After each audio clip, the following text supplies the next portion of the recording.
Test 2. You will hear a number of different recordings and you will have to answer questions on what you hear. There will be time for you to read the instructions and questions, and you will have a chance to check your work. All the recordings will be played once only. The test is in 4 sections. At the end of the test, you will be given 10 minutes to transfer your answers to an answer sheet. Now turn to Section 1.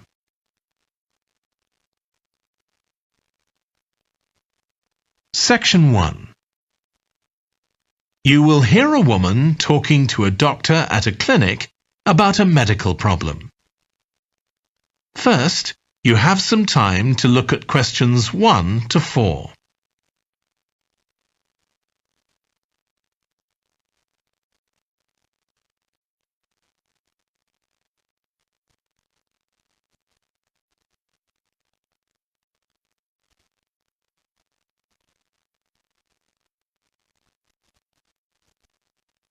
You will see that there is an example that has been done for you.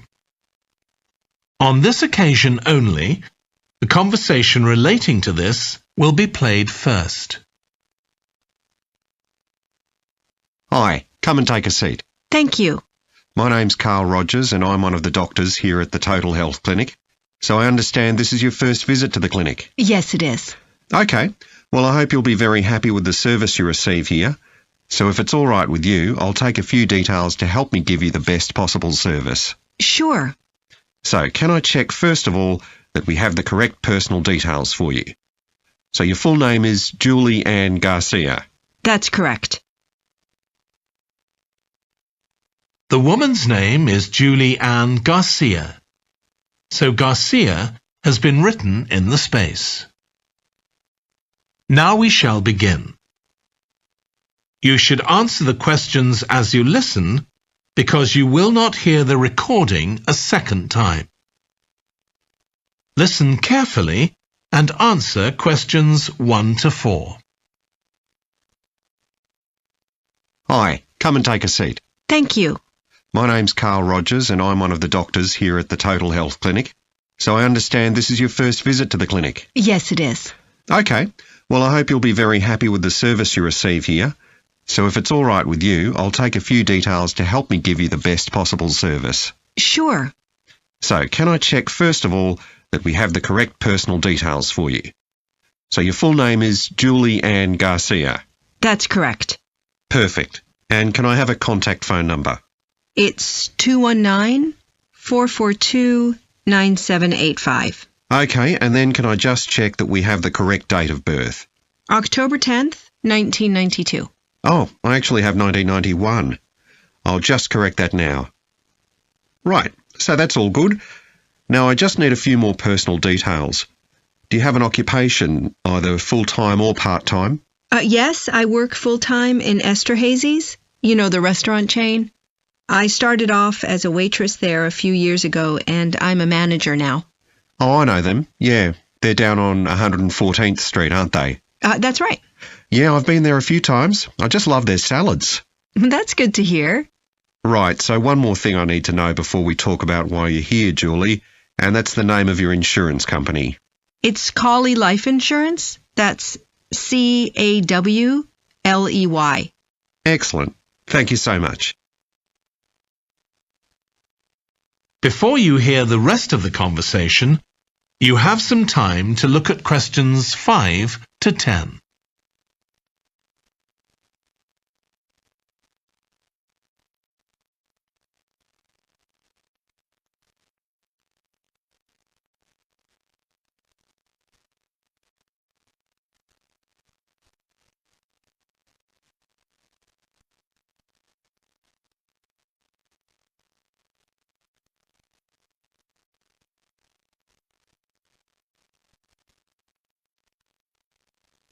Now listen and answer questions 5 to 10. Now, Julie, let's look at how we can help you. So tell me a little about what brought you here today. Well, I've been getting a pain in my knee, the left one. Not very serious at first, but it's gotten worse, so I thought I ought to see someone about it. That's certainly the right decision. So how long have you been aware of this pain? Is it just a few days, or is it longer than that?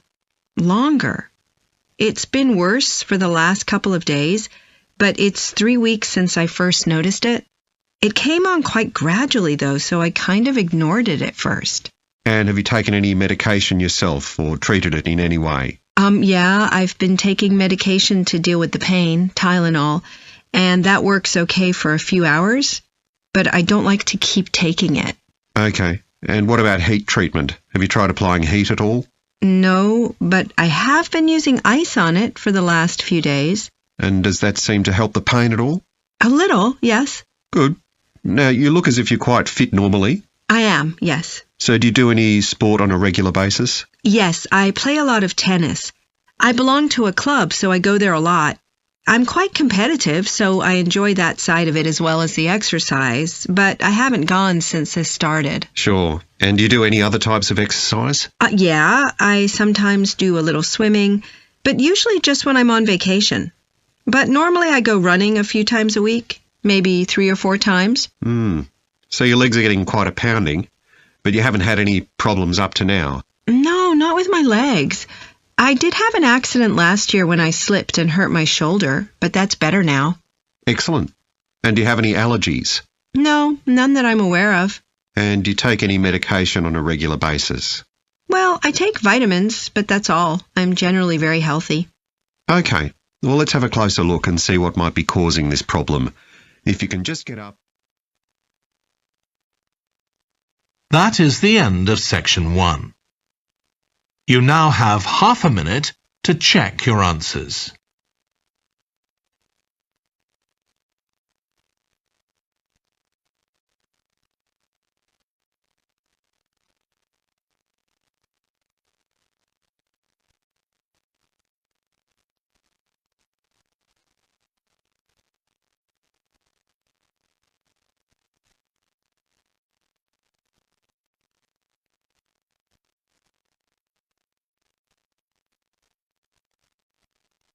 Now turn to section 2.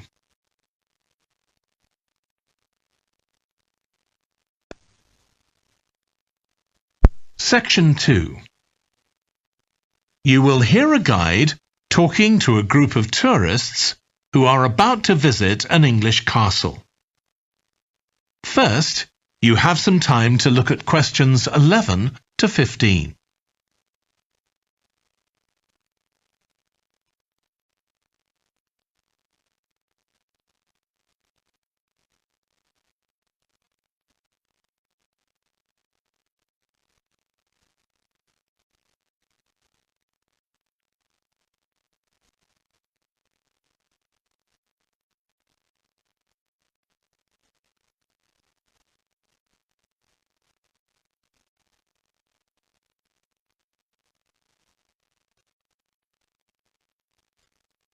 Now listen carefully and answer questions 11 to 15. We'll be arriving at Branley Castle in about 5 minutes. But before we get there, I'll give you a little information about the castle and what our visit will include. So, in fact, there's been a castle on this site for over 1100 years. The first building was a fort constructed in 914 AD for defence against Danish invaders by King Alfred the Great's daughter, who ruled England at the time. In the following century, after the Normans conquered England, the land was given to a nobleman called Richard de Vere, and he built a castle there that stayed in the de Vere family for over 400 years. However, when Queen Elizabeth I announced that she was going to visit the castle in 1576, it was beginning to look a bit run down. And it was decided that rather than repair the guest rooms, they'd make a new house for her, out of wood, next to the main hall. She stayed there for 4 nights, and apparently it was very luxurious. But, unfortunately, it was destroyed a few years later by fire. In the 17th century, the castle belonged to the wealthy Fennis family, who enlarged it and made it more comfortable. However, by 1982, the Fennis family could no longer afford to maintain the castle, even though they received government support, and they put it on the market. It was eventually taken over by a company who owned a number of amusement parks. But when we get there, I think you'll see that they've managed to retain the original atmosphere of the castle.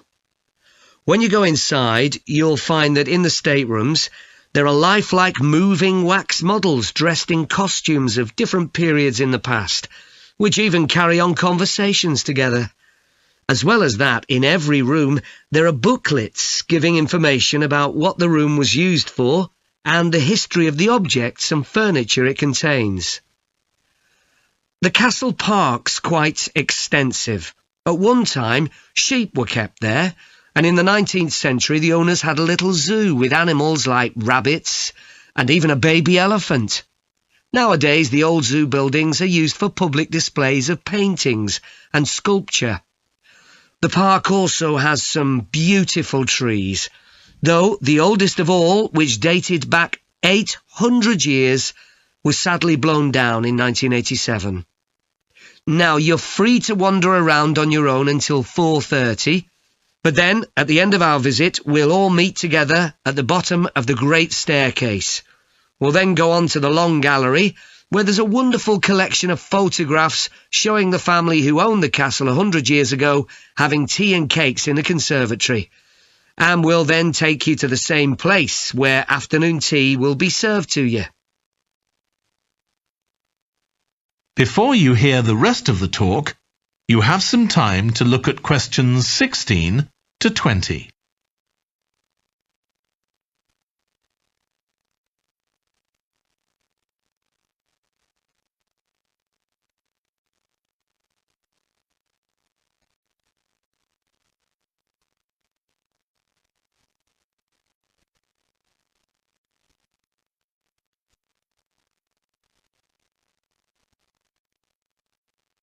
Now listen and answer questions 16 to 20. Now, if you can take a look at your plans, you'll see Branley Castle has 4 towers joined together by a high wall, with the river on 2 sides. Don't miss seeing the Great Hall. That's near the river in the main tower, the biggest one, which was extended and redesigned in the 18th century. If you want to get a good view of the whole castle, you can walk around the walls. The starting point's quite near the main entrance. Walk straight down the path until you get to the south gate, and it's just there. Don't go on to the north gate. There's no way up from there. There'll shortly be a show in which you can see archers displaying their skill with a bow and arrow. The quickest way to get there is to take the first left after the main entrance and follow the path past the bridge. Then you'll see it in front of you at the end. If you like animals, there's also a display of hunting birds, falcons and eagles and so on. If you go from the main entrance in the direction of the south gate, but turn right before you get there instead of going through it, you'll see it on your right, past the first tower. At 3 p.m, there's a short performance of traditional dancing on the outdoor stage. That's right at the other side of the castle from the entrance and over the bridge. It's about 10 minutes walk or so. And finally, the shop. It's actually inside one of the towers, but the way in is from the outside. Just take the first left after the main entrance, go down the path and take the first right. It's got some lovely gifts and souvenirs. Right, so we're just arriving. That is the end of section 2. You now have half a minute to check your answers.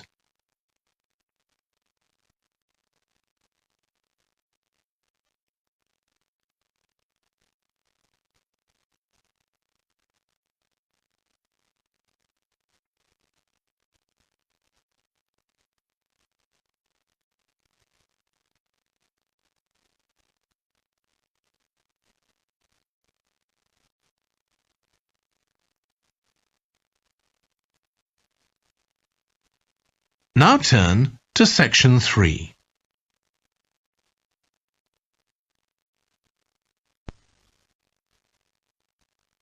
Section 3.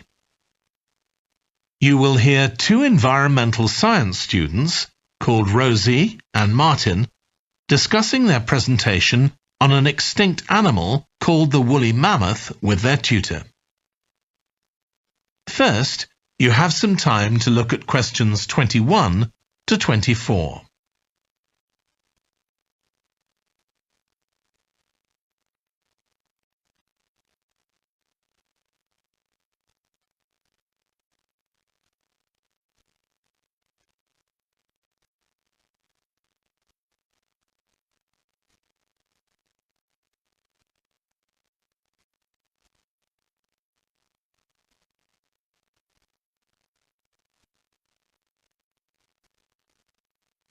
Now listen carefully and answer questions 21 to 24.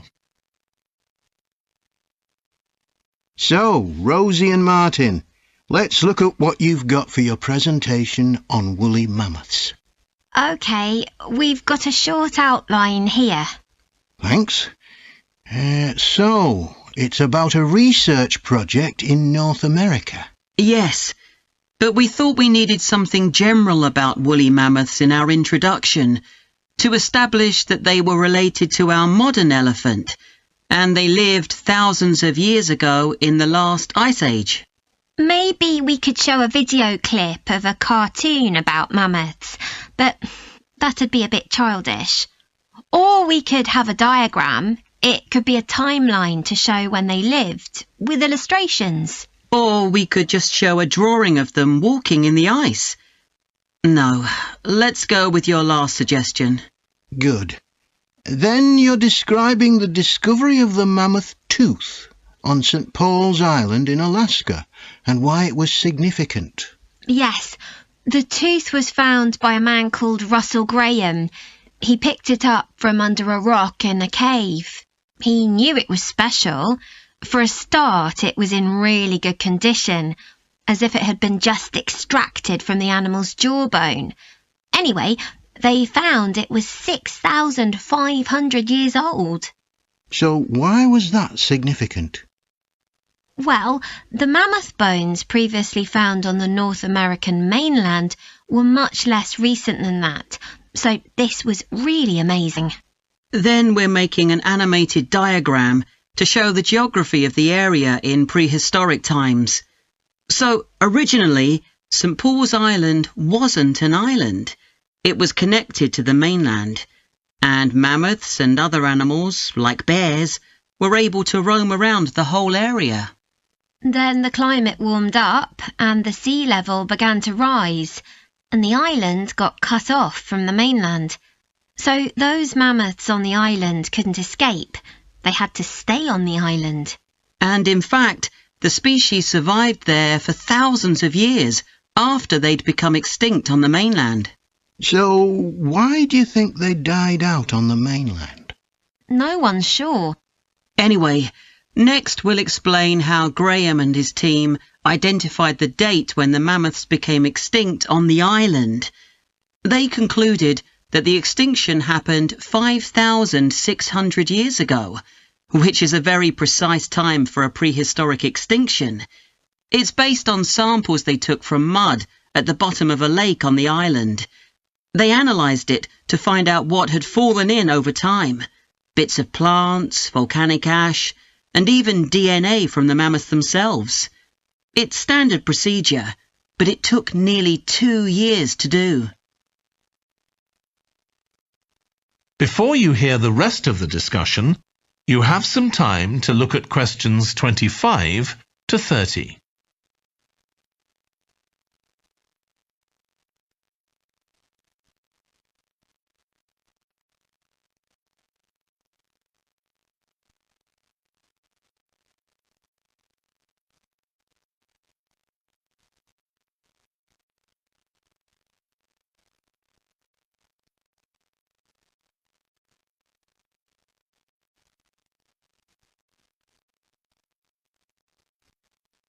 Now listen and answer questions 25 to 30.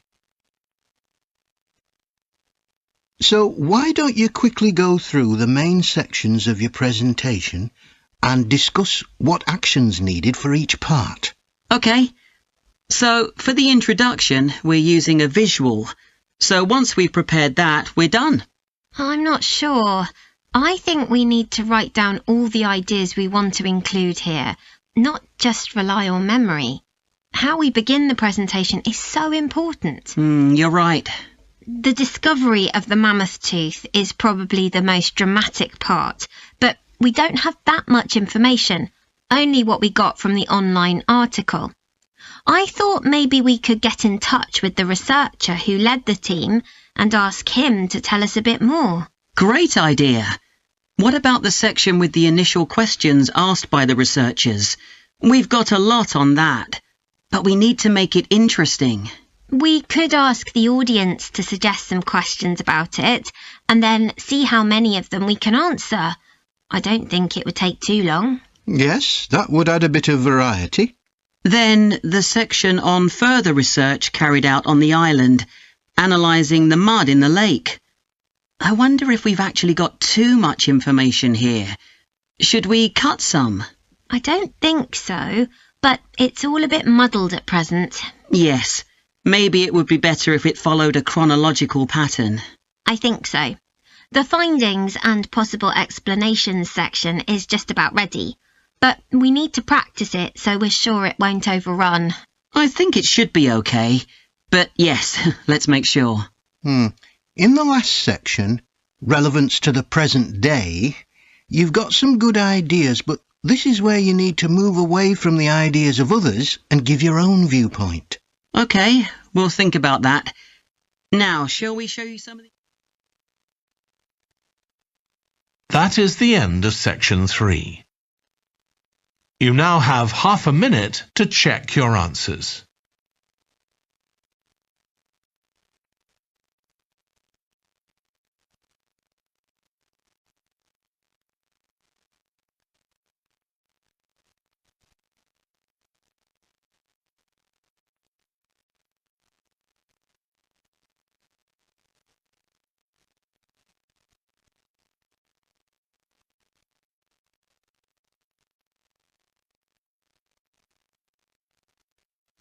Now turn to section 4.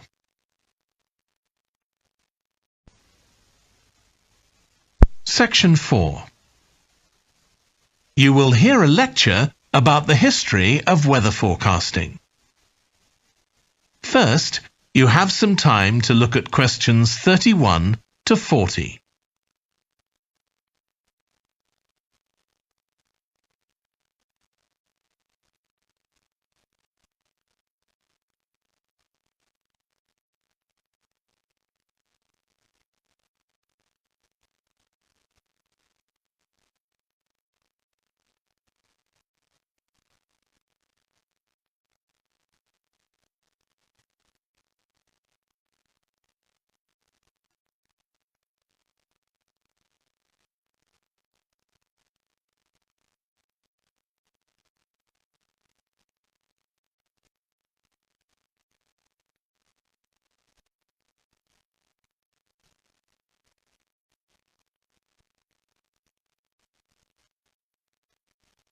Now listen carefully and answer questions 31 to 40. In this series of lectures about the history of weather forecasting, I'll start by examining its early history. That'll be the subject of today's talk. OK, so we'll start by going back thousands of years. Most ancient cultures had weather gods, and weather catastrophes, such as floods, played an important role in many creation myths. Generally, weather was attributed to the whims of the gods, as the wide range of weather gods in various cultures shows. For instance, there's the Egyptian sun god Ra, and Thor, the Norse god of thunder and lightning. Many ancient civilizations developed rites such as dances in order to make the weather gods look kindly on them. But the weather was of daily importance. Observing the skies and drawing the correct conclusions from these observations was really important. In fact, their survival depended on it. It isn't known when people first started to observe the skies, but at around 650 BC, the Babylonians produced the first short-range weather forecasts based on their observations of clouds and other phenomena. The Chinese also recognized weather patterns, and by 300 BC, astronomers had developed a calendar which divided the year into 24 festivals, each associated with a different weather phenomenon. The ancient Greeks were the first to develop a more scientific approach to explaining the weather. The work of the philosopher and scientist Aristotle in the 4th century BC is especially noteworthy, as his ideas held sway for nearly 2,000 years. In 340 BC, he wrote a book in which he attempted to account for the formation of rain, clouds, wind, and storms. He also described celestial phenomena such as halos, that is, bright circles of light around the sun, the moon, and bright stars, and comets. Many of his observations were surprisingly accurate. For example, he believed that heat could cause water to evaporate, but he also jumped to quite a few wrong conclusions, such as that winds are breathed out by the earth. Errors like this were rectified from the Renaissance onwards.